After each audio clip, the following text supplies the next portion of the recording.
अंतिम तीर्थेश वर्धमान स्वामी के शासन में हम सब विराजते और उनकी यह पावन पीयूष देशना हम सभी के लिए परम उपकारी। अनादिकाल से हमारी आत्मा में जो जन्म, जरा और मृत्यु रूपी रोग लगे, उन रोगों का उपशमन करने वाली कोई परम औषधि है तो वह एकमात्र यह जनवाणी है। भव्य आत्माओं, अनंत काल बीत गया और उस अनंत काल में हमने अनंत पर्यायों को भी धारण कर लिया। कभी तिर्यंज बने, कभी नारकी बने, कभी मनुष्य तो कभी देव भी बने, पर उन अनंत पर्यायों में, अनंत भवों में आज तक जीव ने इस संसार के अंत करने वाले भावों को प्राप्त नहीं किया। क्योंकि स्वाभाविक सी बात है, अनंत पर्याय, अनंत भव और प्रत्येक पर्याय के अनंत परिणाम, अनंत भाव। या ऐसा कह दो, उन अनंत भावों से, अनंत इच्छाओं से ही जीव ने आज तक अनंत इस संसार में भ्रमण किया है। जितने अनंत अनंत पर्यायों को व्यक्ति ने प्राप्त किया है, भवों को प्राप्त किया है, उसका अगर कोई कारण है तो वह अनंत इच्छाएं और अनंत भाव परिणाम है। जब तक व्यक्ति अपने उन इच्छाओं का, अपने उन भावों का, परिणामों का अंत नहीं करेगा, तब तक ये पक्का है संसार का अंत होने वाला नहीं है। हमने दूसरे का अंत करने के तो परिणाम लिए आए, इसको निपटा दूं, इसको दूर कर दूं, इसको भगा दूं, इसको ठिकाने कर दूं, ये सब पर्याय दूसरे के अंत के तो हमने परिणाम किए, पर स्वयं के संसार का अंत करने वाले भाव, परिणाम हम आज तक नहीं धारण कर पाए। क्या कारण था? क्यों नहीं आज तक हम इस अनंत संसार से बाहर निकल पाए? क्यों नहीं आज तक हम उस अनंत भावों से उभर पाए? क्योंकि मात्र और मात्र जो उन विषयों में, कषायों में हमारी आसक्ति लगी थी, माँ वही हमारे संसार का अंत करने के लिए अनंत पर्यायों को धारण करते रूप रुकावट बने। कोई दूसरा नहीं है जो मुझे संसार में बांध के रखा है। किसी दूसरे में वह अनंत शक्ति नहीं है, वह अनंत शक्ति मेरे ही भीतर है, पर फिर भी उस अनंत शक्ति का मैं प्रयोग करना नहीं सीख पाया। एक छोटे से परमाणु में भी अनंत शक्ति होती है, जो देश, राष्ट्र, पूरे विश्व को तबाह कर सकता है। ऐसी अनंत शक्ति उस एक छोटे से परमाणु में होती। परमाणु की तो शक्ति हमें पता है, पर भीतर की अनंत अनंत अनंत शक्ति का बोध हमें नहीं हुआ। मात्र और मात्र प्रति समय, प्रति पल उस जो हिंसा के और दूसरों के अंत करने के जो परिणाम चल रहे हैं, वही अंत के परिणाम मुझे संसार में अनंत से भटका रहे। और अभी भी वह दूसरे के अंत के, हिंसा के अगर परिणाम में ठीक नहीं कर पा रहा हूं, तो ये निर्णय करना होगा कि मां संसार का भी अंत होने वाला नहीं है। संसार का अंत करने के लिए, अनंत संसार का अंत करने के लिए, अनंत इच्छाओं का, अनंत पापों का, अनंत भावों का हमें पहले अंत करना होगा, तब जाके संसार का, भवों का कुछ अंत हो पाएगा। क्या संजय भाई अनंत पर्याय प्राप्त नहीं की? एक पर्याय में, एक दिन में तो कितने कितने असंख्यात परिणाम जीव करता है। सुबह कैसे भाव, दोपहर में कैसे भाव, शाम को, रात में सोते सोते तो पूछो ही मत। कैसे कैसे परिणाम और कैसे कैसे भाव और कितनी सारी इच्छाओं के लेकर व्यक्ति जीता है। और जितनी जितनी तीव्र इच्छाएं, तीव्र भाव करते जीता है, उतना ही तीव्र कर्म का आश्रय बंध करके अनंत संसार को पुनः बांधता है। उस संसार का, अनंत संसार का अगर अंत करना है तो पहले हमें अपने भावों पर विराम देना होगा, इच्छाओं पर विराम देना होगा। जब तक इच्छाएं और हमारे अनंत पर्याय शांत नहीं हो रहे, तब तक हम जीवन में कुछ भी नहीं कर सकते। किए कई सारे भाव परिणाम हमने जीवन में किए, कभी अच्छे भी कभी बुरे भी, पर उन अच्छे परिणामों में, अच्छे भावों में अहिंसा भाव नहीं ला पाए। ये अहिंसा कोई सामान्य अहिंसा की बात नहीं है, ये वर्धमान स्वामी की बताई हुई अहिंसा है। जहाँ दुनिया की अहिंसा समाप्त होती है, वहाँ वर्धमान और तीर्थंकरों की अहिंसा प्रारंभ होती है। लोगों ने मात्र मारना पीटना इतने को ही हिंसा कहा, प्राणों का वियोग करना इतना हिंसा कहा, पर हमारे तीर्थंकर भगवंतों ने मात्र वध को हिंसा नहीं कहा, दूसरे को बदनाम करना भी हिंसा कहा।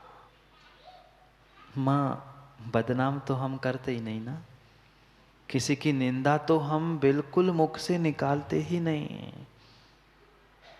देव शास्त्र गुरु के सानिध्य में बैठकर भी हम निंदा पुराण के अलावा और कुछ करते ही नहीं।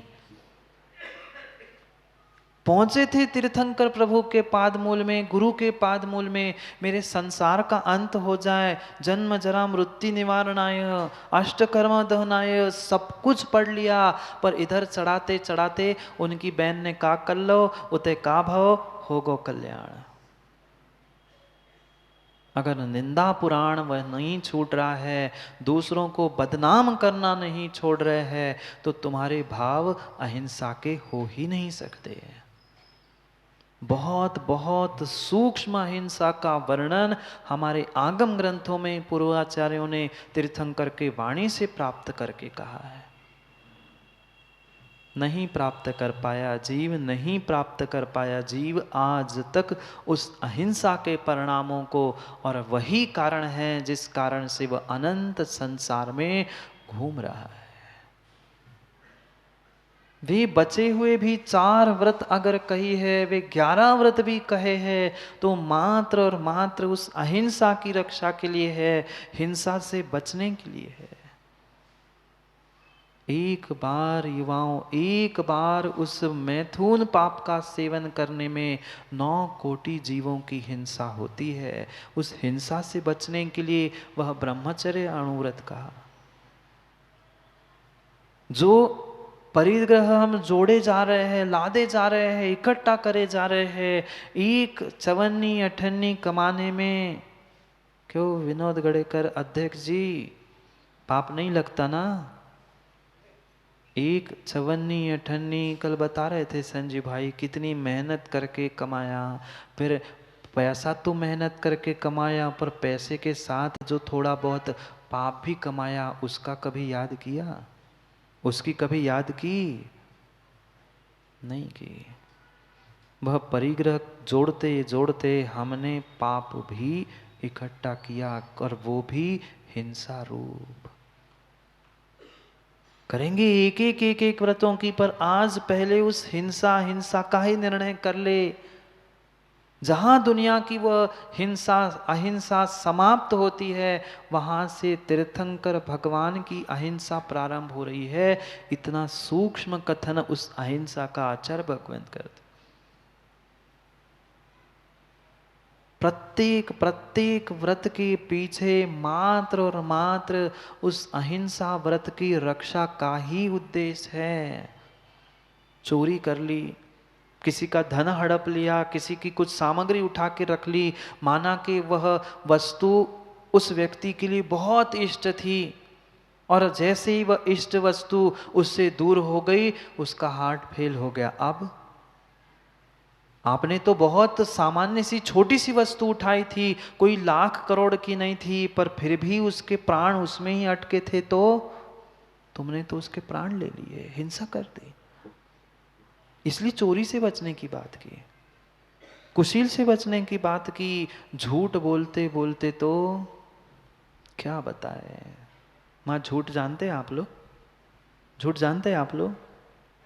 आप लोग झूठ के अलावा, वह भले ही वहां जाके कसम खाते हम सत्य बोलेंगे, सत्य के अलावा कुछ नहीं बोलेंगे, पर घर में तो यही नियम है, नहीं भाई हम झूठ बोलेंगे, झूठ के अलावा। आप ही ने कहा। विचार करो, हम प्रत्येक क्षण प्रत्येक समय कितने घोर घोर पाप कर रहे हैं, और उन पापों का कोई सरदार है, सरताज है, तो वो है हिंसा।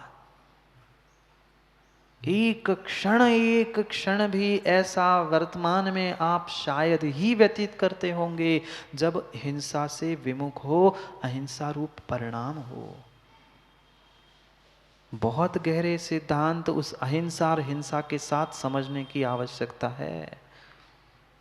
ये कह के सुरेंद्र पंडित जी काम बनने वाला नहीं है महाराज जी, हम तो श्रावक है, और श्रावक को जो 4 हिंसा है उसमें से 1 हिंसा बस त्याग है, बाकी 3 हिंसा तो कर सकते हैं। तो हिंसा कर सकते हैं तो क्या पाप नहीं लगेगा? पाप तो बराबर लग रहा है, पाप तो बराबर लग रहा है। वे चारों प्रकार की हिंसा में जीव वर्तमान में प्रवृत्त है। जानते हैं आरंभी, मां, चारों हिंसा याद है ना? आरंभी, उद्योगी, विरोधी और संकल्पी। संकल्पी छोड़ी, उद्योगी छोड़ी, आरंभी छोड़ी। कोई हिंसा से हम विरक्त होने का पुरुषार्थ ही नहीं कर रहे हैं। प्रति समय प्रति पल जो हमारे कहीं ना कहीं घर गृहस्थी व्यापार इधर उधर और उन विषय कषायों से युक्त होके जो मेरे परिणाम चल रहे हैं, वह हिंसा ही है। रत्नमाला ग्रंथ में शिवकोटि महाराज समझा रहे 5 अणुव्रतों का स्वरूप। कल भूमिका बना ली, उन 5 व्रतों के नाम भी हमने समझ लिए। आज पहले उस हिंसा से विरक्त होना, जो अहिंसाणु व्रत है, उसको समझना है। टटोल के देखना है मुझे अपने आप में। मैं जिस अहिंसामय विश्व धर्म की जय बोलता हूँ, गला फाड़ के चिल्लाता हूँ, क्या वास्तव में उस अहिंसा धर्म पे श्रद्धा है? क्या वास्तव में हमने आज तक अहिंसा धर्म का स्वरूप समझा भी है कि नहीं है? मात्र चिल्लाने से काम नहीं होगा। वो तो चिल्लाना दिखाना दूसरे के हो लिया हो गया कि अहिंसा धर्म को मानने वाला है, पर अगर हम अहिंसा परमो धर्म की जय कहते कहते अगर धीरे धीरे से कक्का बगल वाले को दे मारी मुक्की, अहिंसा में विश्व धर्म की ढिशाम हो गया अहिंसा धर्म। उससे मारना ही था, पर ऐसे मारूंगा सबके सामने तो कैसे काम बनेगा? भीतर तो यही परिणाम थे, हम तो जय बोल रहे हैं अहिंसा में धर्म की, लग गई क्षमा करना। मार तो लिया, अब क्षमा क्या मांग रहे हैं? पहले विवेक रखते। तुमने हिंसा कर दी और कह रहे अहिंसा में विश्व धर्म की जय, तुमने मायाचारी का पाप और बांध लिया गले में। छोटी छोटी बातों को व्यक्ति भूल जाता है कि मैं कर क्या रहा हूं और किन कारणों से मैंने उस अनंत दुखों को प्राप्त कर लिया है। दुख नहीं है ना घर में? माताओं से ही पूछता हूं, माँ घर में दुख नहीं है? आप बोल दो, आपके घरों में दुख नहीं है? किसने दिया दुख? संजय भाई, दुख दिया किसने? माता पिता ने, परिवारजनों ने, मित्र संबंधी ने? कोई भी प्रमोद भाई तुम्हें दुख देने की ताकत नहीं रखता। दुख मैंने पिछली पर्याय में हिंसा करते करते दूसरे जीवों को दिए थे, वे ही दुख आज मेरे परडे में आ रहे हैं। कक्का, व्यक्ति पुण्य के उदय में नहीं समझ पाता कि मैं कर क्या रहा हूं, मैं बोल किससे रहा हूं, मैं किसके साथ कैसा व्यवहार कर रहा हूं, मैं किसको बदनाम कर रहा हूं, भूल जाता है। वह कर्म का उदय आता है, तड़पता है, बिलखता है, रोता है। अभी भी समझो, अभी भी समझो, अभी भी कुछ नहीं बिगड़ा है। बार बार शिवकोटि स्वामी प्रेरणा दे रहे हैं, अरे मां तुम बड़े बड़े महाव्रत नहीं ले पा रहे हैं, अणुव्रत ही ले लो। 9 कोटि से हिंसा का त्याग नहीं कर पा रहे हो, कम से कम संकल्प हिंसा से तो दूर हो। पर हम वो भी नहीं करना चाहते। करना जानते हैं पर करना चाहते नहीं हैं। जानते सब है, सब है, घर में, दुकान में, व्यापार में, सब संसार में दुख की कारण रूप हिंसा पाप है कि नहीं है। उस हिंसा पाप के अलावा जीवन भर पुरुषार्थ किसके लिए किया? चाहे ये कमाना हो, चाहे मान सम्मान कमाना हो, जो भी तुम्हारे परिणाम चल रहे हैं राग द्वेष के, वह राग द्वेष ही हिंसा है। मैं नहीं कर रहा हूं। आचार्य अमृतचंद स्वामी उस पुरुषार्थ सिद्धि उपाय ग्रंथ में कहते हैं कि जहां राग है, जहां द्वेष है, वहां हिंसा हिंसा और हिंसा ही है। और राग द्वेष के अलावा नरेंद्र भैया व्यक्ति आज क्या करता है घर परिवार में, समाज में, राष्ट्र में, देश में? किसी से राग और माँ किसी से द्वेष। ये परम सत्य है कि आपका कहीं राग है, मतलब कहीं ना कहीं द्वेष छुपाने के लिए आप राग प्रकट कर रहे हैं। गहरे सिद्धांत को समझना, कहीं ना कहीं तुम्हारा द्वेष छुपा है, द्वेष को छुपाने के लिए ही दूसरी जगह तुम राग कर रहे हो। वह दूसरा ही पहलू है राग का द्वेष और द्वेष का राग, ये दोनों एक दूसरे के पूरक है। किसी से द्वेष हुआ है राजू भाई तो कहीं ना कहीं राग है, कहीं ना कहीं राग है, मतलब कहीं ना कहीं द्वेष था, है, इसलिए राग कर रहे हो।